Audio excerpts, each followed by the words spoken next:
बिस्मिल्लाहिर्रहमानिर्रहीम। अस्सलाम वालेकुम व्यूअर्स, कैसे उम्मीद करती हूँ कि सब ठीक होंगे और शुक्र अल्हम्दुलिल्लाह मैं भी ठीक हूँ।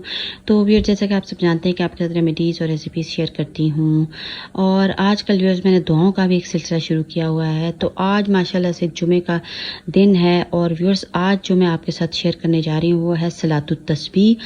तो सलातुत तस्बीह की व्यूअर्स हमारी ज़िंदगी में बहुत ही अहमियत है और ये एक नमाज की सूरत में पढ़ी जाती है, नफली नमाज है। तो व्यूअर्स इसको आपने लाजमी अपनी ज़िंदगी में शामिल करना है और इसके बहुत ही फ़ायदे हैं।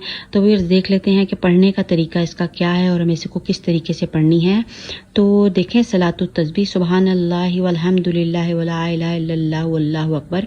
इस नमाज के पढ़ने से इंसान के सगीरा और कबीरा गुनाह अल्लाह ताला माफ़ कर देता है। ये नमाज हजूर ने अपने चचा हज़रत अब्बास को तालीम फरमाई थी और फरमाया था कि हो सके तो रोज़ाना वरना हर जुमे को या साल में एक बार या फिर ज़िंदगी में एक मर्तबा तो ज़रूर पढ़ लो। रंजो मुसीबत और सख्ती के वक्त ये नमाज निहायत मुफीद है और नमाज की 4 रखते हैं।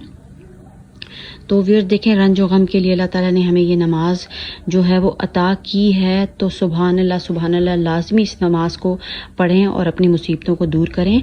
तो पढ़ने का तरीका ये है कि ये कलमात 75 मरतबा मंदरजा झैल तरीके पर जायद पढ़े जाते हैं। नियत बांध कर सना के बाद 15 मरतबा पढ़ना है। सूरत फातिहा और कोई सूरत पढ़ने के बाद 10 मरतबा। रुकू में सुबहान रब्बियल अज़ीम पढ़ने के बाद 10 मरतबा पढ़ना है। रुकू में सीधा खड़ा होकर कौमा में 10 मरतबा।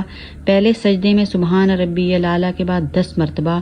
पहले सजदे से उठकर जलसे की हालत में, मतलब कि जब हम बैठते हैं सजदे के दरमियान, तो उसमें 10 मरतबा पढ़ना है। फिर दूसरे सजदे में सुबहान रब्बियल आला के बाद 10 मरतबा। इस तरह एक रकत में 25 मरतबा और फिर इसी तरतीब से चारों रकतों में ये कलमात पढ़े। ये नमाज मकरू के अलावा हर वक्त पढ़ सकते हैं। तो फिर हर वक्त पढ़ी जा सकती है, बस मकरू औकात में नहीं पढ़ना। तो व्यूअर्स, अगर आपको वीडियो पसंद आ रही है तो चैनल को आपने सब्सक्राइब भी करना, लाइक भी करना है और शेयर भी करना है, ताकि सब बहन भाई और हमारे बच्चे इस नमाज को अपनी ज़िंदगी में शामिल करें और इस नमाज से भरपूर फ़ायदा उठाएं और रंज मुसीबत और सख्ती के वक्त में भी, जो भी आने वाली है या आ चुकी है, उस वक्त अगर ये नमाज पढ़ी जाए तो उसके बहुत ही ज़्यादा फ़वाइद हैं। तो व्यूअर्स लाजमी पढ़ लें, इसको लाजमी पढ़ लें, कुछ भी टाइम नहीं लगता और जब रूटीन बन जाता है ना तो व्यूअर्स बस आराम से पढ़ी जाती है। तो मैं तो हर जुमे पढ़ती हूँ, तो इसलिए मैंने सोचा कि अपने व्यूअर्स के साथ भी शेयर करूँ ताकि मेरे सब बहन भाई इस नमाज को अपनी ज़िंदगी में शामिल करें। इस नफली नमाज के बहुत ही ज़्यादा फ़वाइद हैं और इसके फ़वाइद उठा सकें।